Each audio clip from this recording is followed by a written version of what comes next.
நீங்கள் பேசும்போது ஒரு வார்த்தை சொல்லியிருந்தீங்க, அரசியல் வெற்றி அல்லது அரசியலை நோக்கியான வெற்றி என்பது தீர்வு கொடுக்காது, சமூக மாற்றம் அப்படின்ற இடத்துக்கு அதை எடுத்துகிட்டு போகிறீங்க. ஒரு முறை திருமாவளவன் அவர்கள் ஒரு நேர்காணலில் பேசும்பொழுது அரசியல் அதிகாரமும் தேவை, அம்பேத்கருக்கு பல முரண்பாடுகள் இருந்தது காங்கிரஸ் கூட, ஆனாலும் அதே காங்கிரஸினுடைய அமைச்சரவையில் தான் அவர் இடம்பெறாரு அப்படின்ற ஒரு வார்த்தை சொல்கிறாரு. கிட்டத்தட்ட நீங்கள் பேசுனதுலேருந்து நான் புரிஞ்சுக்கிட்டது, அரசியல் அதிகாரத்தை நோக்கி போகிற அந்த தலித் லீடருக்கு இது எதிரான முரணான வாதமாக இருக்கு அப்படின்ற கேள்வி இருக்குது எனக்கு. ஸோ இந்த சமூக மாற்றத்தோட இந்த கேள்வியோட தொடர்ச்சியாக இதை மெஷர் பண்ணுறதுக்கு are there any metrics or any index? So இப்போ கண்ட்ரியோட க்ரோத் அப்படின்னாக்கா ஜிடிபின்ற மெஷர்மெண்ட் சொல்கிறோம் இல்லையா, அந்த மாதிரி இந்த சமூக மாற்றத்தை மெஷர் பண்ணுற இண்டெக்ஸ் ஏதாவது இருந்து அதை நம்ம தொடர்ச்சியாக எல்லா கட்சியும் அதை இந்த இண்டெக்ஸஸை நான் இவ்வளோ தூரம் க்ரோ பண்ணியிருக்கேன், டெவலப் பண்ணியிருக்கேன் அப்படிங்கிற மாதிரி கொண்டு வர முடியுமா? இப்படி இந்து தேசியம், இந்துத்துவ தேசியம் எல்லா தேசியத்துக்கும் வெளியில் தான் அந்த சேரி பகுதி இருக்குது. அந்த முரண்பாடு இப்போது அவங்க ஒரு திட்டமிட்ட ஒரு கட்டமைப்பாக தான் இதை பார்க்கப்படுது. இந்த இந்து முஸ்லீம் முரண்பாடு அப்படின்றது உருவாக்கப்படுது. ஏன்னா இங்கே சொன்ன மாதிரி வல்லபாய் பட்டேலே அவரோட ஒரு கருத்தாக ஒரு பார்வையாக இருக்குன்னா அவங்க முன்னாள் சூத்திரர்கள் தானே, அப்போ அந்த வேகம் இருக்குன்றாரு. இப்போ அந்த முரண்பாடை நம்ம அதாவது நான் என்ன சொல்கிறேன்னா இங்கே இருக்கிற சர்வைல் கிளாஸுக்கும் சிறுபான்மையான இங்கே குறிப்பிட்றவங்களுக்குமான ஓர்மையை வளர்த்தெடுக்கிறதும், இந்து மதம் ஒரு மதமே அல்ல அப்படின்ற அம்பேத்கர் வாதத்தை முன்னெடுத்து அதற்குள்ளே ஒரு உடைப்பை ஏற்படுத்துறதும் தான் இந்த முரண்பாட்டுக்கான இதுவாக இருக்கும்னு நினைக்கிறேன். நீங்கள் இந்து வெர்சஸ் முஸ்லீம்ன்ற வாதத்தை நம்ம கொண்டு போனால் மீண்டும் மீண்டும் அது பார்ப்பன நலன்களுக்கான ஒரு வாதமாக தான் போகும். ஏன்னா அது அவன் ஒரு மதம்னு பில்டப் பண்ணுறான், அதை நம்ப வைக்கிறான், அவன் கன்வின்ஸ் பண்ணுறான், அதுக்கு நம்ம ஒத்துக்கூடவே கூடாது. அது ஒரு மதமே இல்லை, மதத்துக்கான எந்த வரையறையும்த்துக்குள்ளும் அது அடங்காது அப்படின்றதான் நான் சொல்லுவேன். அதுதான் உங்களோட இது கொஞ்சம் சேர்த்துக்கலான்றது. ஒரு நேஷ்னல் ஸ்டேட்டுக்குள்ளார மைனாரிட்டி அப்படிங்கிறது எப்படி எவால்வ் ஆகுது, ஏன் அதை ஒரு அதராக கன்ஸ்ட்ரக்ட் பண்ணுறாங்க? நேஷ்னல் ஸ்டேட் சர்வைவல் ஆகிறதுக்கு ஒரு அதர் இம்பார்ட்டண்ட் ஒரு மெட்டீரியலாக கண்டினியூ ஆகிட்டே இருக்குது. அது ஒரு ஸ்ட்ரக்சரல் இதான் நேஷ்னல் ஸ்டேட்டோட இது இருக்குது அப்படின்னு சொல்கிறீங்க, ரைட்? ஓகே, எனக்கு இதில் இருக்கிற கேள்வி என்னதுன்னு சொன்னால், சரி, ஒரு நேஷ்னல் ஸ்டேட்டுக்குள்ளார டெமோக்ரஸிக்குள்ளார ஃபங்க்ஷன் ஆகக்கூடிய டெமோக்ராட்ஸுக்கும் ஃபேசிஸ்டுகளுக்கும் இந்த பிரச்சனைகளை கையாளுறதுல எந்த வித்தியாசமுமே இல்லையா அப்படிங்கிறது தான் என்னோடய அடிப்படையான கேள்வி. மாநில சுயாட்சியை கோரினவங்க அல்லது தனித்தமிழ்நாடு அப்படின்னு ஒன்று கோரின பெரியார் ஆகட்டும், இங்கே சாதி ஒழிப்புக்கான நடவடிக்கைகளை, சாதி அமைப்பை தளர்த்துவதற்கான, நிர்மூலமாக்குவதற்கான நடவடிக்கைகளை மேற்கொள்ள விடாமல் யூனியனில் இருக்கக்கூடிய அதிகார வர்க்கத்தினர், ஆளும் தரப்பார் தொடர்ச்சியாக தடுத்துக்கிட்டே இருக்காங்க. அதுக்கு தான் நாங்கள் அதிகமான அதிகாரங்களை கொண்ட ஒரு மாநில சுயாட்சியை கேட்குறோம். இல்லைன்னா நாங்கள் யூனியன்லேருந்து பிரிஞ்சு போய் வெளியில் நாங்கள் ஒரு இதை கேட்குறோம் அப்படின்னு அந்த தரப்பாருடைய ஒரு வாதம். இப்போ திமுக தரப்பில் அல்லது திராவிடர் கழகத்தோட தரப்பில். ஆனால் இந்த இது அவங்களோட தரப்பு வாதம். ஆனால் எனக்கு இதில் இருக்கக்கூடிய ரொம்ப முக்கியமான கேள்வி என்னென்னா, நம்ம பழைய இருமை வாதங்களுக்குள்ளார இதனால் சிக்கிக்கலையா? இப்போ சாதியை ஒழிக்கிறதுச்சாதான் நம்ம ஒரு சுயாட்சியை அடைய முடியும். ஒரு சமத்துவமான சமுதாயத்தின் மூலமாக தான் அப்படியான அந்த சமுதாயத்தை நோக்கி நகர்வதன் மூலமாக தான் சுயாட்சியை நோக்கி நகர முடியும் அப்படின்னு கோர்றதும், இல்லை நீங்கள் சுயாட்சியை பெற்றால் தான் ஒரு சமத்துவமான சமுதாயத்தை நோக்கி நகர்றதுக்கான சாத்தியப்பாடுகளை பெற முடியுது அப்படிங்கிறது, இந்த ரெண்டு வாதங்களுமே கூட அதுக்குள்ளார சிக்கலாக இருக்கே அப்படின்னு தோணுது. முதல் கேள்வி அது சின்னதாக சம்மரைஸ் பண்ணிட்டால் நல்லாயிருக்கும்னு நினைக்கிறேன். அதாவது இந்து மதம் அல்லது இந்து சமூகம், அது எப்படி வேணால் வச்சுக்கலாம். அது உள்ளீடாகவே அதில் ஏதாவது ஒரு ரியாலிட்டி இருக்கா, ஒரு யதார்த்தம் இருக்கா இந்து சமூகம் அப்படிங்கிறதுக்கு? அதுக்கு ஏதாவது ஒரு மெட்டீரியல் கிரவுண்ட் இருக்கா, இல்லை அது வெறும் கற்பிதமாக? இப்போது இந்து சமூகம்னு சொல்லப்படுறதுக்குள்ளே ஒடுக்கப்படக்கூடிய மக்களாக இருக்கட்டும், மார்ஜினலைஸ்ட் மக்களாக இருக்கட்டும், இவங்களும் இந்து சமூகத்துக்கு வெளியே நிறுத்தப்படுற சிறுபான்மையினரும் இணையக்கூடிய புள்ளிகள்.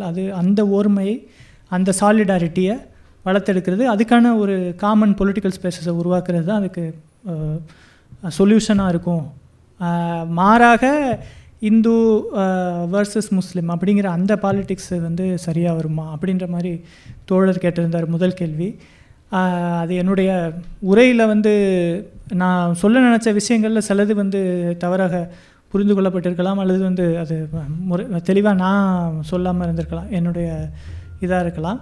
அதாவது இந்து ஒற்றுமை அப்படிங்கிற இந்து சமூகம் அப்படிங்கிறது ஒரு இமேஜின்டு கம்யூனிட்டி அப்படிங்கிற ஒரு விஷயமாக இருக்கும், அதுதான் நான் ஏற்றுக்கிறேன். ஆனால் எல்லா தேசியங்களுமே அப்படியான ஒரு ஒரு ஒரு கட்டமைப்பில் தான் உருவாகுது. அதாவது எந்த ஒரு தேசமுமே வந்து இப்போ ஃப்ரெஞ்சு தேசியம் அப்படின்னு ஒன்று இன்றைக்கி இருக்கிற ஒரு கட்டமைப்பாக இருக்கலாம். அப்போ இந்த அதுவுமே கூட இந்த மாதிரியான ஒரு இமேஜின்டு கம்யூனிட்டியாக தான் உருவாகுது. அதுக்குள்ளேயும் ஏராளமான வித்தியாசங்கள் இருந்தது. குறிப்பாக ஐரோப்பாவுக்குள்ளே இருந்த எல்லா தேசங்களுக்குள்ளும் யூதர்கள் இருந்தாங்க அப்படிங்கிறத நம்ம பார்க்குறோம். அந்த யூதர்கள் இந்த மாதிரியான இனங்களுக்குள்ளேயும் அவங்க உள்ளடக்கப்படவில்லை. என்னதான் அந்த யூதர்கள் வந்து அந்தந்த ஐரோப்பிய தேசிய இனங்களுடைய மிக்ஸ் ஆகி ஏராளமான காலங்கள் உருண்டோடி இருந்தாலுமே கூட இன ரீதியாக அவர்களை வெளித்தள்ளிவிட்டு ஒரு ஹோமோஜனைஸ் ஐடென்டிட்டியாக தங்களை கட்டமைத்து கொண்டு தான் அந்த தேசிய அரசுகள் உருவானுச்சு. அப்போ ஏற்கனவே இருக்கிற ஒரு உண்மையான அடையாளத்தின் மீது ஒரு தேசியம் உருவாக்கப்படுவதாக நான் பார்க்கவில்லை. ஒரு தேசிய ஐடென்டிட்டியை, ஹோமோஜனைஸ்ட் ஐடென்டிட்டியை போலியாக கற்பிதம் செய்து கொண்டு தான் அதற்கு வந்து என்ன பண்ணணும்னா சில அடையாளங்களை வெளித்தள்ளணும். அது வந்து ஏற்கனவே அவங்களோட குருதி ரீதியாகவும் இன ரீதியாகவும் மொழி ரீதியாகவும் ஒன்றுமண்ணாக கலந்திருக்கக்கூடிய மக்களிடமே கூட பிரிவினையை ஏற்படுத்தி தான் ஒரு ஹோமோஜனைஸ்ட் ஐடென்டிட்டியை உருவாக்க முடியும். அதுக்கு வெளித்தள்ளல் அவசியமாக இருக்குது. இப்போது ப்ரீ மாடர்ன் சொசைட்டிஸில், நவீனத்துக்கு முந்தைய சமூகங்களில் சாதி ரீதியாக ஒருத்தனுடைய அம்பேத்கர் சொல்கிற மாதிரி சொல்லணும்னா இட்ஸ் அன் என்க்ளோஸ்டு கிளாஸ் அப்படின்னு சொல்லுவார். ஒரு என்க்ளோஸ் ஆன ஒரு வர்க்கம் தான் சாதி அப்படின்ற மாதிரியான ஒரு வார்த்தையை அவர் வந்து பயன்படுத்துவார். ஏன்னா இது வெறுமனே டிவிஷன் ஆஃப் லேபர் இல்லை, டிவிஷன் ஆஃப் லேபரர்ஸ் அப்படிங்கிற ஒரு வாதத்தையும் அவர் பயன்படுத்துகிறாரு. அப்போ அந்த ஹையரார்கிக்கல் சொசைட்டியாக இருந்த ஒரு நவீனத்துக்கு முந்தைய சமூகம் ஒன்று இருக்குது, ஹையரார்கி. ஒவ்வொருத்தனுக்கும் ஒரு வர்க்கம், அவன் குலம் சார்ந்து, அவனுடைய பிறப்பு சார்ந்து அவனுக்கு ஒரு வேலை, அது சார்ந்து ஒரு சாதின்ற ஒரு கலாச்சார கட்டமைப்பு, பெண் கொடுத்தல், பெண்ணெடுத்தல், தூய்மை, தீட்டு, இந்த மாதிரியான பண்பாடு அடிப்படைகளில் சாதி வந்து வருது. ஆனால் சிறுபான்மையினர் கேள்விங்கிறது இந்த மாதிரி ஹையரார்கிக்கல் சொசைட்டியில் உருவானது கிடையாது. அது நவீன சமூகத்தில் மெஜாரிட்டி மைனாரிட்டி அப்படிங்கிற அந்த ஸ்ட்ரக்சருக்குள்ளேருந்து உருவானது வந்து மைனாரிட்டி கொஸ்டின். அப்போ இதுக்குள்ளேயும் ஒரு எக்ஸ்க்ளூஷன் வந்து செயல்படுது. அது ஹையரார்கிக்கலாக கிரேடடாக அடுக்குமுறை அடிப்படையில் இவன் இந்த தரத்தில் இவன் உள்ளடக்கப்படுறான், அதுக்கு அடுத்த தரத்தில் இந்த சமூகம், அதுக்கு அடுத்த தரத்தில் இந்த சமூகம் ஒரு அடுக்கு நிலையில் இருந்ததுன்னா இது வந்து ஒரு எல்லாருக்குமான ஓட்டுரிமை, எல்லாருக்குமான அரசியல் உரிமைகள்ங்கிறது ஐடியலாக சொல்லப்பட்ட, அது வந்து ஏற்றுக்கொள்ளப்பட்ட காலத்தில் அங்கே ஒரு ஆளுகையை, அங்கே ஒரு அதிகாரத்தை கட்டமைக்கிறதுக்கு முன்ன மாதிரியே வந்து ஒரு கிரேடட் இன்இக்வாலிட்டியை வெளிப்படையாக பேச முடியாது. நான் வந்து பிராமணன், இவன் சத்திரியன், சூத்ரன், இந்த மாதிரியான பிரிவினைகளை வெளிப்படையாக பேச முடியாது. அப்போ ஒரு வகையான ஒரு தேசிய ஒற்றுமையை வந்து பேச வேண்டிய கட்டாயம் ஏற்படுது. அந்த தேசிய ஒற்றுமையை எப்படி உருவாக்குவது? இத்தனை வகையான வர்க்க ரீதியான, சாதி ரீதியான, ஜெண்டர் ரீதியான பிரிவினைகள், மத ரீதியான வேறுபாடுகள் இருக்கிற நாட்டில், இவங்களுக்கு இடையிலான அதிகாரத்தில் அவங்களுடைய இதில் வந்து வித்தியாசங்கள் இருக்கிற நாட்டில் எப்படியான ஒற்றுமையை உருவாக்குவது? அப்போ போலியான காசஸ் வேணும், போலியான ஒரு விக்டிம் நேரேட்டிவ் வேணும். நாங்கள் ஒரு தேசம், எங்களுக்கு வந்து ஒரு குறிப்பிட்ட வரலாறு இருக்குது, அது ஒரு குறிப்பிட்ட பாயிண்டில் ஆரம்பிக்குது. குறிப்பாக இவங்களுக்கு ஒரு விக்டிம்ஹுட் நேரேட்டிவ் வேணும். நாங்கள் வந்து இந்த தேசத்துக்கு வெளியில் இருக்க இந்த பண்பாட்டை சேர்ந்தவர்களால் நாங்கள் வரலாற்று ரீதியாக ஒடுக்கப்பட்டோம் அப்படிங்கிற ஒரு நேரேட்டிவ். இந்த மாடலை வந்து நம்ம எல்லா தேசிய அரசுகள்லையுமே பார்க்குறோம். அப்போது நவீனத்துக்கு முந்தைய சமூகங்கள் பாலின ரீதியாகவும் சாதி ரீதியாகவும் அல்லது எஸ்டேட் அந்த வர்க்க ரீதியாக இந்த மாதிரியான அடுக்குநிலை சமுதாயத்தை உருவாக்கி வச்சு மக்களை வந்து கிரேடடாக உள்ளடக்கி வெளித்தள்ளி ஒரு சமூக அமைப்பை உருவாக்குன்னு சொன்னால், நவீன அரசுகள் வந்து என்ன பண்ணுதுன்னா ஒரு போலியான தேசிய ஒருமைப்பாடை வந்து பேசுது. கிளாஸுக்கு எதிராக ஃபோக் பேசுனது ஜெர்மானிய ஃபாசிசம். அப்போது கிளாஸுன்னு பேசுகிறதுக்கு எதிராக தான் அவங்க என்ன பண்ணுறாங்கன்னா ஒரு தேச மக்கள் ஃபோக் அப்படிங்கிற கான்செப்டை கொண்டு வராங்க. அந்த மக்கள்ங்கிறது யார்? அப்போ அந்த ஆரிய ஜெர்மானிய இனத்தை சேர்ந்தவங்க தான் அந்த மக்களாக இருக்க முடியும். அந்த தேசத்துடைய மக்கள், யூதர்கள் அதுக்குள்ளே வர முடியாது அப்படிங்கிற கட்டமைப்பை தான் உருவாக்குறாங்க. அப்போ அடிப்படையில் நான் என்ன சொல்ல வரேன்னா, இங்கே இந்து அந்த தேசிய அடையாளம்ங்கிறது அது அந்த மதம், அந்த மதத்துக்கு பின்னாடி உள்ள அந்த வரலாறு என்ன, அதுக்குள்ளெல்லாம் போகலைன்னாலுமே கூட இந்து தேசிய அடையாளம்ங்கிறது ஒரு கற்பிதம், அது ஒரு போலி. அது உள்ளுக்கு இருக்கக்கூடிய அந்த அவங்க சொல்லக்கூடிய வரையறைக்குள்ளே வரக்கூடிய மக்கள்லேயே ஜாதி ரீதியாக பாலின ரீதியாக ஒடுக்குமுறைக்கு உள்ளாக்குது. அப்படிங்கிறதுல நமக்கு எந்த மாறுபாடும் கிடையாது. அதே மாதிரி இந்த ஒடுக்கப்படும் மக்கள் இந்த அடையாளத்துக்குள்ளே ஒரு ஃபார்முலாக உள்ளடக்கப்பட்டாலும் இதுக்குள்ளே ஒடுக்கப்படும் மக்களும் சிறுபான்மையினரும் சேர்ந்து தான் ஒரு பாப்புலர் பாலிட்டிக்ஸை அல்லது இந்த ஃபாசிசத்துக்கு எதிரான ஒரு அரசியலை முன்கொண்டு செல்ல முடியுங்கிறதுலே எனக்கு உடன்பாடு தான். இதில் உள்ள அந்த வித்தியாசத்தை தான் நான் இது பண்ண விரும்பினேன். குறிப்பாக சாதி அமைப்பு, அந்த அதிகாரம் எதுக்காக செயல்படுது, அதோடைய அப்ஜெக்டிவ்ஸு, மெட்டீரியல் இன்ட்ரெஸ்ட் என்ன, இந்த தேசியவாதம்ங்கிற இந்த ஒரு விஷயம் இது என்ன மெட்டீரியல் இன்ட்ரெஸ்ட், அதுக்கான அந்த அரசியலை தோற்றுவிப்பதற்கான அந்த இன்ட்ரெஸ்ட் என்ன அப்படிங்கிற அடிப்படையில் தான் நான் பேச விரும்பினேன். ரெண்டாவது தோழர் கேட்கும்போது ஜனநாயக சக்திகளுக்கும் ஃபாசிஸ்டுகளுக்குமான வித்தியாசம் என்ன அப்படிங்கும்போது, ஜனநாயக சக்திகள் எந்த அளவுக்கு சிறுபான்மையினர் கேள்வியை புரிஞ்சிருக்கிறாங்களோ அந்த அளவுக்கு அப்படின்னு நான் சொல்லுவேன். அதாவது ஜனநாயக சக்திகளுக்குள்ள பல வகையான வேறுபாடுகள் இருக்க தான் செய்யுது. சில பேர் தாராளவாதிகளாக இருப்பாங்க, சில பேர் லெஃப்டாக இருப்பாங்க, சில பேர் ரேடிக்கல் லெஃப்டாக இருக்கிறாங்க, சில பேர் சாதி குறித்த கேள்விகளில் இடதுசாரிகளுக்குள்ளேயே பல வகையான வேறுபாடுகள் இருக்கும். அதே மாதிரி சிறுபான்மையினர் கொஸ்டினை பற்றி வேறுபாடுகள் இருக்குது. இங்கே தமிழ்நாட்டில் திராவிட இயக்கம் சிறுபான்மையினருடைய சில அட்டானமஸான பொலிட்டிக்கல் ஃபார்மேஷன்ஸ், முஸ்லீம் லீக் மாதிரியான கட்சிகளுடைய கூட்டணி வைக்கிறாங்க. ஆனால் வேறு இடதுசாரி கட்சிகள் அதை மறுத்துரைக்கவும் செய்கிறாங்க. அது வகுப்புவாத கட்சி முஸ்லீம் லீக் அப்படின்ற மாதிரியான ஒரு கருத்து உடைய அமைப்புகளும் இருக்கிறாங்க. அப்போ நம்ம இந்த கொஸ்டினை எப்படி பார்க்குறோம் அப்படிங்கிறது முக்கியம். இப்போ பாபரி மசூதி மாதிரி இடிப்பு மாதிரியான நிகழ்வுகள் நடக்கும்போது ஒரு தாராளவாதியாக நின்று மதம் அரசியலுக்குள்ளே உள்ளே வரக்கூடாது, இது பொதுவாக இதில் ஒரு ஹாஸ்பிட்டலை கட்டி விட்டுருவோம் அப்படின்னு நம்ம சொல்கிறதும் ஒரு ஜனநாயக சக்தியாக தான் நம்ம பார்க்குறோம். அதே நேரத்தில் அவங்களோட அந்த ஒரு புரிதல் அந்த சிறுபான்மையினர் குறித்த அந்த புரிதல், ஒரு பாபர் மசூதி இடிப்புங்கிறது வெறுமனே ஒரு கோயிலை ஒருத்தர் இடிக்கிறது கிடையாது, அது ஒரு பொலிட்டிக்கல் மெசேஜிங். ஹிந்து யூனிட்டிங்கிறது எங்கே உருவாகுதுன்னா, ஹிந்து காசுங்கிறத அவங்க கொண்டு செல்கிற அந்த இடத்துல ஒரு உணர்வு ரீதியான ஒரு ஐக்கியம் இந்த காஷ்மீர் முதல் கன்னியாகுமரி வரை தங்களை ஏதோ ஒரு வகையில் இந்து அடையாளத்தோடைய இணைச்சி கொள்ளக்கூடியவங்களுக்கு அது ரெசனேட் ஆகுதில்ல, அங்கே தான் அந்த இந்து யூனிட்டி இருக்குதுன்னு நான் நினைக்கிறேன். இந்து யூனிட்டிங்கிறது மெட்டீரியலாக இல்லைன்னாலுமே கூட ஒரு எஸ்தட்டிக்காக, ஒரு அழகியலாக அது செயல்படுது. எப்படி கிரிக்கெட்டில் செயல்படுது, கிரிக்கெட்டில் ஜெய் ஸ்ரீராம் சொல்லும்போது அது செயல்படுது. அங்கே சாதி கடந்து வர்க்கம் கடந்து கூட அந்த ஒரு தேசிய அடையாள உணர்வு வருது. அப்போ அந்த உணர்வுகளை தங்களுக்கான அந்த ஆளுகை அரசியலாக மொபிலைஸ் பண்ணக்கூடிய ஒரு திட்டம் தான் அந்த ஃபாசிசத்துக்குள்ளே இருக்குது. அது எல்லா நாடுகள்லேயும் இருந்திருக்கு அப்படிங்கிறது தான் என்னுடைய கருத்தாக இருக்குது. அப்போ ஜனநாயக சக்திகளை எப்படி பார்க்குறோம்? ஜனநாயக சக்திகளை எந்த ஒரு ஃபாசிஸ்ட் அல்லாத அல்லது ஃபாசிச எதிர்ப்பு ஜனநாயக சக்திகளும் ஜனநாயக சக்திகளாக அங்கீகரிக்கணும், அவங்களோட சேர்ந்து செயல்படணுங்கிறது தான் என்னுடைய கருத்து. அதே நேரம் ஜனநாயக சக்திகளிடம் பலவேறான வேறுபாடுகள் இருக்குது. இப்போ முஸ்லீம் அரசியல் பற்றி பேசுகிறவங்கள்ட்டையும் வேறு சாதி சம்மந்தமாகவோ அல்லது பாலின கேள்வி சம்மந்தமாகவோ சில குறைபாடுகள் இருக்கலாம். அதே மாதிரி முஸ்லீம் கேள்வியை பற்றி அல்லது இங்கே உள்ள சிறுபான்மையினர் கொஸ்டின் பற்றி ஜனநாயக சக்திகளிடமும் குறைபாடுகள் இருக்குது, களையப்பட வேண்டிய சில புரிதல் கோளாறுகள் இருக்குது அப்படின்னு தான் நான் பார்க்குறேன். நன்றி. ஒரு முதல் கேள்வி தோழர் தொல் திருமாவளவன் அவர்கள் முன்வைக்கிற அரசியல் வேணான்னு சொல்கிறீங்களான்னு கேட்டார். அப்படி தானே கேட்டீங்க? அது எப்படி வேணான்னு சொல்ல முடியும்? எல்லாருமே அம்பேத்கருக்கு பிறகு உருவானது எல்லாமே ஏன் அரசியல் கட்சியாக மாறிச்சுன்றது தான் என்னோடய கேள்வி. ரெண்டாவது, அதிகாரம் வேணும்னு சொல்கிறாங்க.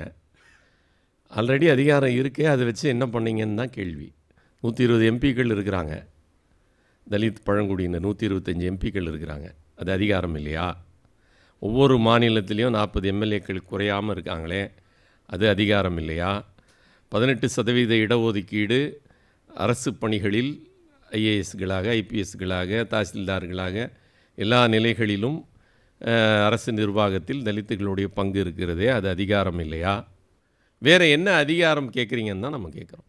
வேறு எதை நோக்கி அதிகாரம் வேணும், அதிகாரம் வேணும்னா வேறு என்ன அதிகாரம் வேணும்? இருக்கிற அதிகாரத்தை வைத்து நம்ம என்ன பண்ணோம்? ஏன் நடக்கக்கூடிய வன்கொடுமைகளை நம்மளால் தடுக்க முடியல? 20 ஆண்டுகளுக்கு முன்னால் குடிசைகளை கொளுத்தி கொண்டிருந்தார்கள். ஆனால் இன்றைக்கி ஒரு 90களுக்கு பிறகு ஒரு பெரிய தலித் எழுச்சி உருவாயிடுச்சு, நம்மெல்லாம் பேசிகிட்ருக்கோம். ஆனால் பட்ட பகலில் ஒரு 300க்கும் மேற்பட்ட காங்கிரீட் வீடுகள் எரிக்கப்படுகின்றன. தலித் எழுச்சியெல்லாம் உருவாயிட்டு தான் நம்ம சொல்லிகிட்டு இருக்கோம். இவ்வளோ பேர் அதிகாரத்தில் இருக்கிறாங்க. என்ன பண்ண முடிஞ்சிச்சு? என்ன தீர்வு வச்சுருக்கோம்? நாள்தோறும் வன்கொடுமைகளை பற்றி பேசுகிறோமே, அதுக்கு என்ன தீர்வு? இப்போ அம்பேத்கர் இப்படியான தீர்வுகளை சொன்னாரா அப்படின்னு அடுத்த கேள்விக்கு போக வேண்டியிருக்கு. அது டைம் இல்லை நமக்கு விரிவாக பேசுகிறதுக்கு. இந்த வன்கொடுமைகளை முன்வைத்து நடத்தக்கூடிய இந்த அரசியல் இருக்குல்ல, இப்போ அண்மை காலத்தில் கூட ஆம்ஸ்டாங் படுகொலை ஒட்டி நடந்ததில்லை. தினந்தோறும் கொல்றான் நீங்கள் சொல்லிக்கிட்டே இருக்கீங்க. தீர்வு என்ன? தீர்வை பேசுங்க. தீர்வு அவங்கக்கிட்ட இல்லை. தீர்வு திருப்பி ஒன்று அதிகாரம்னு சொல்கிறாங்க, இல்லைன்னா ஆட்சி மாறணும்னு சொல்கிறாங்க. அது இது 75 வருஷத்தில் அதெல்லாம் மாறலையா? மாறிட்டே தானே இருக்குது. இப்போ ஏன் வேறு ஒரு அம்பேத்கர் விவாதப்படுத்திய ஜாதியை அழித்தொழிப்பதற்கான வேறு சமூக பண்பாட்டு ரீதியான மதத்தை கேள்வி கேட்பதற்கான அம்பேத்கர் எவ்வளவு ரிடில்ஸ் இன் இந்துயிசம் எடுத்துக்கோங்க, தடை செய்யப்பட்ட புத்தகம் மராத்தியில். அம்பேத்கரோட பிற நூல்கள் ஃபிலாசபி ஆஃப் இந்துயிசம் எடுத்துக்கோங்க. அதெல்லாம் ஏன் இங்கே விவாதிக்கவே படுறதில்ல? இப்போ தலித்துகளை இந்துக்களாக அப்படியே வைத்துக்கொண்டு அவர்களுக்கான உரிமைகளை மட்டும் கேட்கறது போதாது. அம்பேத்கர் வாங்கி கொடுத்த எந்த உரிமைக்கு தாண்டி நம்ம புதுசாக ஒரு உரிமையை வாங்கி கொடுத்துடல. அம்பேத்கர் ஒரு முழு விடுதலைக்கான ஒரு பயணத்தை நம்மிடம் கையளித்து விட்டு சென்றிருக்கிறார். அதே தான் பெரியாரும் சொன்னார். ஏன் சாகிற வரைக்கும் நான் இப்படி சூத்திர இழிவோடையே இந்த மக்களை விட்டுட்டு போகிறேன்னு சொன்னதனுடைய அடையாளம் என்ன? ஆட்சியில் இருக்கிறாங்க, அதிகாரத்தில் இருக்கிறாங்க, ஆனால் எப்படி அதை ஒழிச்சிட முடியுமா என்ன? வெறும் திட்டங்கள் போட்டு ஒழிச்சிடக்கூடியதா? அது இல்லை. அதைத்தான் நான் கேள்வியாக முன்வைக்கிறேன். இருக்கிற அரசியல் கட்சியாக எல்லாம் நின்று போயிடணும், அவங்கெல்லாம் சமூக செயல்பாட்டுக்கு வரணும்னு சொல்லலை. ஒரு மாற்று உங்களுக்கு அதில் ஒரு லிமிட்டேஷன் தான். மாயாவதி அவர்கள் அதிகாரத்தில் இருந்தாங்க, எல்லா மாநிலத்திலையும் தலித்துகள் முதல்வராகணும்னு சொல்ல வராங்களா அரசியல் அதிகாரன்றது மூலமாக? அப்படின்னா மாயாவதி இருந்தாங்க, உள்துறை அமைச்சர் ஷிண்டே இருந்தார் காங்கிரஸ் காலத்தில், அவரும் மராத்தியத்தை சார்ந்த ஒரு தலித் தான். வன்கொடுமைகள் என்ன குறைஞ்சிருச்சா என்ன? அப்படி அதிகாரத்தில் வந்திருந்தாலும் வன்கொடுமைகள் மாயமாக மறைஞ்சிருமா என்ன? ஒரு சமூக கட்டமைப்பு மிக மோசமானதாக இருக்குது. அது அரசு வன்கொடுமை, அரசு வன்முறைன்னு சொல்கிறத விட மிக மோசமானதாக இருக்கிறது. அதுக்காக இதை தான் நீங்கள் பேசணும், அதை பேசக்கூடாது என்பது பொருள் அல்ல. இங்கே பேசப்படக்கூடிய விவாதங்கள் எல்லாம் அதை நோக்கி தான் இருக்குது. இப்போ அனைத்து சாதியினர் அர்ச்சகராகலாம் ஒரு திட்டம். அனைத்து ஜாதியினர் அர்ச்சகராக, இப்போ சூத்திரர்களும் கோயிலுக்கு போகலாம், அர்ச்சகர் ஆகலாம் தானே அதுக்கு பொருள். அதோடு நம்ம நின்றுட்டோன்னு நினைக்கிறேன். 50 வருஷமாக அதுக்கப்புறம் விவாதமே நடக்கலை. சூத்திரர்களும் கோயிலுக்கு போகிறதே அர்ச்சகர் அதில் என்ன பிரயோஜனம் இருக்க முடியும்? பெரியார் அப்படி நிற்கலையே. பெரியார் நாள்தோறும் எதை விவாதப்படுத்தினார்? ஏன் அவர் கடவுளுக்கு எதிராக, மதத்திற்கு எதிராக, இந்து மதத்துக்கு எதிராக தினந்தோறும் கேள்விகளை முன் வச்சார். அதை நம்ம இன்றைக்கி முன் வைக்கிறோமா? அதுதான் கேள்வி. இன்னொரு தோழர்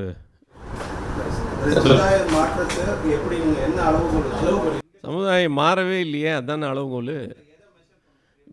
தலிதா ஒரு கீழ் ஜாதியில் பிறக்கிறவன், ஒருத்தன் என்ன ஜாதியில் இந்தியாவில் பிறக்கிறானோ அவனோட கல்வி மேம்பட்டாலும், பொருளாதாரம் மேம்பட்டாலும், அவன் பெரிய உயர் பதவிக்கு போனாலும் அந்த ஜாதி அப்படியே இருக்கே. அதுதான் அளவுகோல். மாறவே இல்லை, சமூகம் அப்படியே இருக்குது. அதாவது நீங்கள் மதம் மாறினால், இன்றைக்கி ஒரு மதம் மாறினீங்க, நாளைக்கு வேறு ஒரு மதத்தை மாற்றிக்கொள்ள முடியும். திருப்பியும் அந்த மதம் பிடிக்கலைன்னா இன்னொரு மதத்துக்கு மாறிட முடியும். எந்த மதமும் வேணாலும் இருக்க முடியும். ஜாதி மாறுறதுக்கு இங்கே என்ன வழி இருக்குது?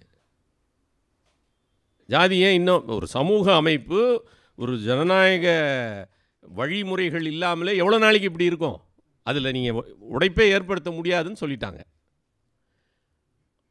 இப்போ இந்த ஜாதியில் பிறந்தவன் இன்னொரு ஜாதிக்கு போயிட முடியும் அப்படின்னா அதுதானே ஜனநாயகம். எனக்கு இந்த என் ஜாதியை நானாக தீர்மானிக்கிறேன். என் பிறப்பு தீர்மானிக்கிறது. எவ்வளோ நாளைக்கு என் ஜாதியை பிறப்பு தீர்மானிக்கிறதுன்றதை விட ஒரு அன்டெமோக்ராட்டிக் சிந்தனை இருக்க முடியுமா? அதை இன்னும் நம்ம எல்லாம் அக்செப்ட் பண்ணிகிட்டு இருக்கோமே. அதை எப்படி நம்ம நீக்க போகிறோம்? அதுதான் பிறவி இழிவு என்பது. பிறப்பு எப்படி என்னுடைய தகுதியை தீர்மானிக்க முடியும்? நான் இந்த ஜாதி என்பது. அப்புறம் அதுக்கு எந்த விதமான அறிவியல் அளவுகோலும் கிடையாது. ஜாதிக்கு என்ன அளவுகோல் இருக்குது? வேறு எந்த உலகத்தில் இருக்கக்கூடிய வேறு எந்த பாகுபாட்டோட அந்த பாகுபாட்டை நீங்கள் ஒப்பிட முடியுமா? ஜாதி ஒரு பொய். அப்போ சமூக மாற்றம் நடக்கணும்னா சமூகத்தில் நான் இந்த ஜாதிக்கு வேணாலும் போகலாம் அப்படின்ற ஒரு நெகிழ்வுத்தன்மை, ஒரு ஜனநாயகத்தன்மை வரவே இல்லையே. அப்புறம் எப்படி? அதுதான் அளவுகோல். ஜனநாயக 2000 வருஷமாக பிறப்பு தான் தீர்மானிக்குதுன்னா 2024 பிறப்பு தான் உங்கள் ஜாதியை தீர்மானிக்கிறது. இன்னும் எல்லாரும் ஏதோ ஒரு ஜாதியாக நம்ம இருக்கிறோம். அதில் தான் உரிமைகள் கேட்குறோம். அதில் தான் எங்களுக்கு அது வேணும் இது வேணும் அப்படின்லாம் கேட்குறோம். தோழர் கடைசியாக ஒன்று சொன்னார். இப்போ நான் திராவிடர் கழகமாக இருந்தாலும் திமுகவாக இருந்தாலும் நம்ம என்ன கேள்விகளை முன்வைக்கிறோம் என்று சொன்னால், இப்போ நாத்திகர்கள் பகுத்தறிவாளர்கள் இந்துக்கள் அல்ல. ஆனாலும் அவங்க இந்துக்களாக தான் சட்டம் சொல்லுது. இப்போ பௌத்தர்கள் இதை ரொம்ப நாளாக கேட்டுட்ருக்காங்க. உச்சநீதிமன்றத்தில் சில வழக்குகள் இருக்குது. அண்மையில் கூட தோழர் திருமாவளவன் அவர்கள் ஒரு அமைச்சருக்கு, சமூக நீதி அமைச்சருக்கு இந்த வேண்டுகோளை வைத்திருக்கிறார். எங்களுக்கு ஒரு பர்சனல் லாஸ் உருவாக்குங்க, சீக்கியர்களுக்கு இருப்பதைப் போல இஸ்லாமியர்களுக்கு இருப்பதைப் போல பௌத்தர்களுக்கு ஒரு தனி சட்டத்தை கொண்டு வாருங்கள். எங்களை ஏன் இந்துன்னு நீங்கள் அடையாளப்படுத்துகிறீங்க? எனக்கு தெரிஞ்சு 50 வருஷமாக நாத்திகர்கள் பகுத்தறிவாளர்கள் இந்துக்கள் அல்ல. அதுக்கு ஒரு சட்டத்தை, ஒரு வழக்கை போட்டு சட்டத்தை மாற்றுறதுக்கான எந்த முயற்சியும் நடக்கலையே. நடக்கிறதெல்லாம் அரசியல் செயல்பாடுகளாகவே இருக்கின்றன. இப்போ ஆட்சியில் அதிகாரத்தில் இப்போ நீங்கள் பிஜேபியை வலிமையாக எதிர்க்கக்கூடிய அரசியல் ரீதியாக நம்ம எல்லாருக்கும் தெரியும். இந்தியாவில் வேறு எந்த மாநிலமும் பெரியார் உருவாக்கிய சமூக ஓர்மைன்னு ஒரு கட்டுரை எழுதியிருந்தேன். அதில் தமிழ்நாட்டில் இந்தியாவில் எந்த மாநிலமும் பிஜேபி ஏதோ ஒரு சீட்டு வந்தாங்க. ஆனால் இவ்வளோ நெருக்கடியான இவ்வளோ வேலை செஞ்ச பிறகும் கூட தமிழ்நாட்டில் ஒரு சீட்டு கூட பிஜேபியால் வர முடியல. அது பெரியார் உருவாக்கிய ஒரு சமூக ஓர்மை தான் அதுக்கு அடித்தளமாக இருக்கிறதுன்னு நான் சொல்லியிருந்தேன். இப்போ நீங்கள் பிஜேபி மதத்திற்கு எதிரானவராக நம்ம காமிக்கிறோம். பிஜேபியினோட நோக்கம் என்ன? யார் இந்துத்துவம் என்பது, அது பிஜேபியாக இருந்தாலும் சரி, இந்து மதமாக இருந்தாலும் சரி, இந்துத்துவமாக இருந்தாலும் சரி, ஒரே நேர்கோட்டில் வச்சு பாருங்கள். இஸ்லாமியர்களையா ஊருக்கு வெளியே உட்கார வச்சுருக்கான். அவன் அந்நியர் தான், அவன் மீது விமர்சனம் வைக்கிறான். கிறிஸ்தவர் தான், அவன் மீது விமர்சனம் வைக்கிறான். அவன் அந்நியன்னு சொல்கிறான். ஆனால் ஊருக்கு வெளியே யாரை வச்சுருக்கான்? இந்துன்னு சொல்லக்கூடியவனை தான் ஊருக்கு வெளியே வச்சுருக்கான். கிறிஸ்தவர்களோ இஸ்லாமியர்களோ சம குடிமக்களாகத்தான் இங்கே இருக்கிறாங்க. ஊருக்குள்ளே தானே இருக்கிறாங்க.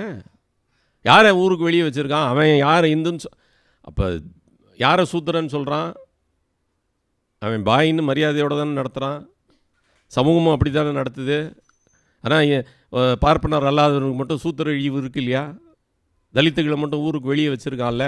இப்போ பிஜேபியோட அஜெண்டா என்பது, செயல் திட்டம் என்பது எதை நிலைப்படுத்துவது என்று சொன்னால், இஸ்லாமியர்களுக்கு எதிரான ஒரு தோற்றம், மத சிறுபான்மையினருக்கு எதிரான ஒரு தோற்றமாக இருந்தாலும் அவனுக்கு பாகிஸ்தான் முஸ்லீமை தவிர மீதி எல்லா முஸ்லீமும் அவனுக்கு நண்பர்கள் தான். அவனோட அவன் கை கோக்கிறதுக்கோ கட்டி பிடிச்சதுக்கோ தயங்கிறது இல்லை. பாகிஸ்தான் முஸ்லீமும் ஏன் அவனுக்கு பிரச்சனை அப்படின்னா, அவன்லாம் தலித்து, அவன்லாம் ஓபிசி. ஏற்கனவே அவர்கள் முன்னாள் ஓபிசி தலித்துகள் தானே. பாகிஸ்தானில் இன்னும் மேனுவல் ஸ்கேவெஞ்சிங் இருக்குது. இதனோட நீட்சி தான் அது. இப்போ பிஜேபிக்கு அது வெறும் நம்ம மதத்துக்கு எதிரானவர்களாக மட்டும் நம்ம பார்த்து, அவங்களோட அடிப்படையே இஸ்லாமியர்களுக்கு எதிராகவோ மத சிறுபான்மையினருக்கு எதிராக இல்லை. அவங்கள மனிதர்களாக பார்க்குறான். இந்த ஜாதிய சமூக அமைப்பை, இந்த ஏற்றத்தாழ்வுகளை நிலைப்படுத்துவதற்காக அவன் ஒரு பொது எதிரியை கட்டமைக்கிறான். அதுதான் மத சிறுபான்மையினர்.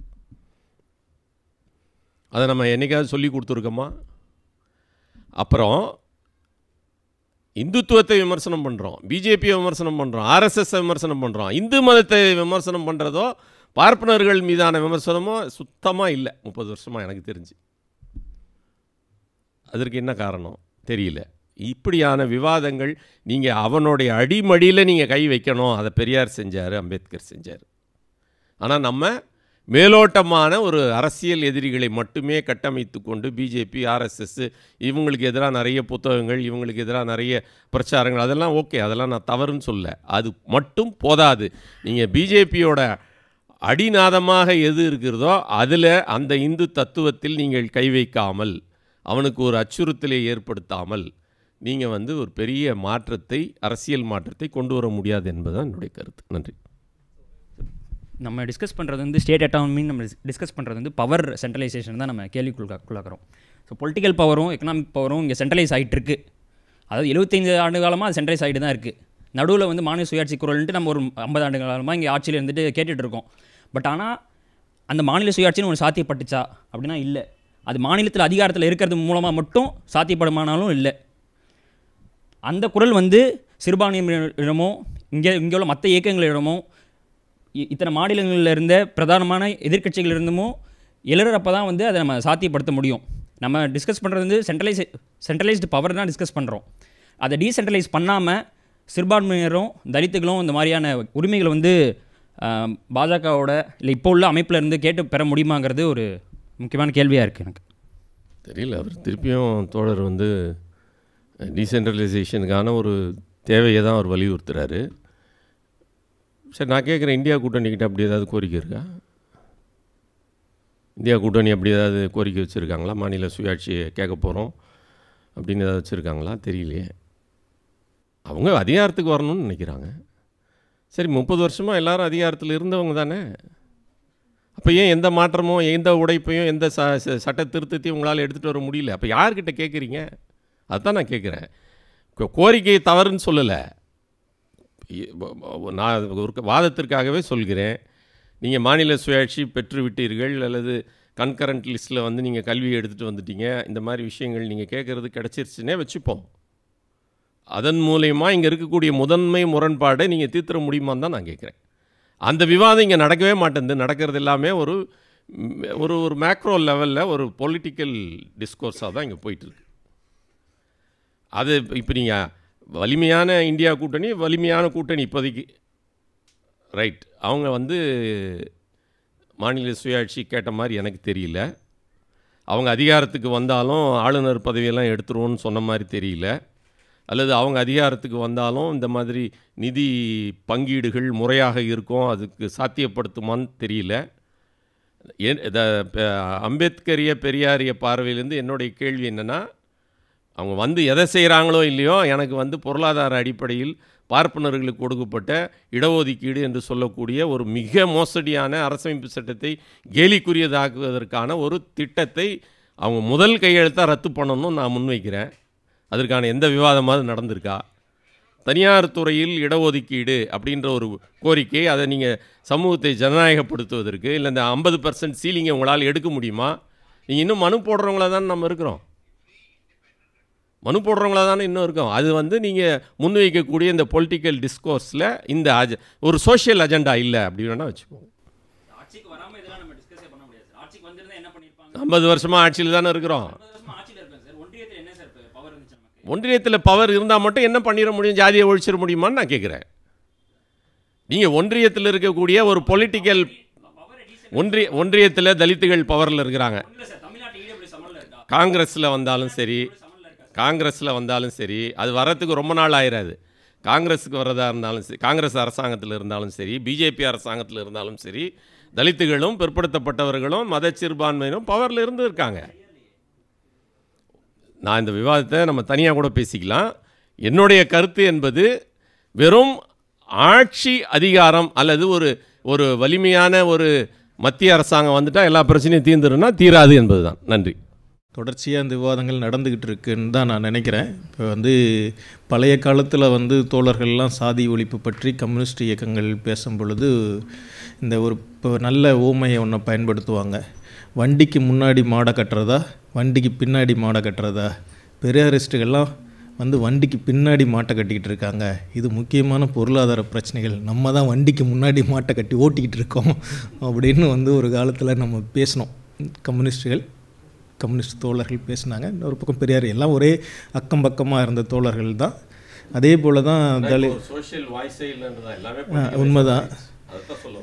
தோழர் வந்து இந்த மாதிரியான விவாதங்கள் அப்படிங்கிறது வந்து தொடர்ச்சியாக நடைபெறணும், தொடர் விவாதங்கள் இருக்கணும் அப்படிங்கிறதுடைய நோக்கத்தின் அடிப்படையில் தான் வச்சுருக்கோம். தோழர் சில முக்கியமான பிரச்சனைகளை சுட்டி காட்டியிருக்காங்க. அவங்க ரொம்ப முக்கியமாக சுட்டி காட்டக்கூடிய பிரச்சனைகள் வந்து அரசியல் அதிகாரம் பற்றிய உணர்வுகள் நமக்கு அதிகமாக இருக்குது. இருந்தாலும் அதே வேளையில் சமூக மாற்றம் பற்றின பிரக்ஞை நம்ம அரசியல் இயக்கங்கள்கிட்ட, நம்ம அரசியல் அமைப்புகள்கிட்ட குறைஞ்சி போயிருக்கு அப்படிங்கிற முக்கியமான பிரச்சனையை சுட்டி காட்டுறாங்க. அது மட்டும் இல்லாமல் அவங்க பேச்சில் ரொம்ப முக்கியமாக சுட்டி காட்டின ஒரு பிரச்சனை வந்து என்னதுன்னா, அடிப்படையில் வந்து பார்ப்பனர் அல்லாதாரான இப்போ வந்து தலித் உட்பட வந்து OBC, Dalit, SC, ST, SC people உட்பட பட்டியலினத்தவர்கள், பழங்குடிகள், பிற்படுத்தப்பட்டவர்கள் இந்த எண்ணிக்கை அடிப்படையிலான தேர்தல் ஜனநாயகத்தில் கணிசமான இடங்களை பெற்றிருந்தாலும், நாடாளுமன்றங்களில், சட்டமன்றங்களில் கணிசமான இடங்களை பெற்றிருந்தாலும் அவர்களுக்குரிய அதிகாரத்தையே அவர்கள் ஈட்டிக்கொள்ள முடியாமல் போனது எதனால்? அதற்கு வந்து ரொம்ப மிக முக்கியமான காரணம் வந்து அவங்கக்கிட்ட வந்து ஒரு சமூக உணர்வின்மை, தங்களை பற்றிய உணர்வின்மை, அதிகாரம் எது என்பது பற்றிய உணர்வின்மை நிலவுகிறது அப்படிங்கிறது. அதுதான் முக்கியமான பிரச்சனை. அதை கவனத்தில் எடுத்துக்கொள்ள வேண்டும், அதிலிருந்து மற்ற பிரச்சனைகளை அணுக வேண்டும் அப்படின்னு வந்து அவங்க சொல்ல வர்றாங்களோ அப்படின்னு எனக்கு தோணுது. அதுதான் சொன்னாங்க. ரொம்ப நன்றி.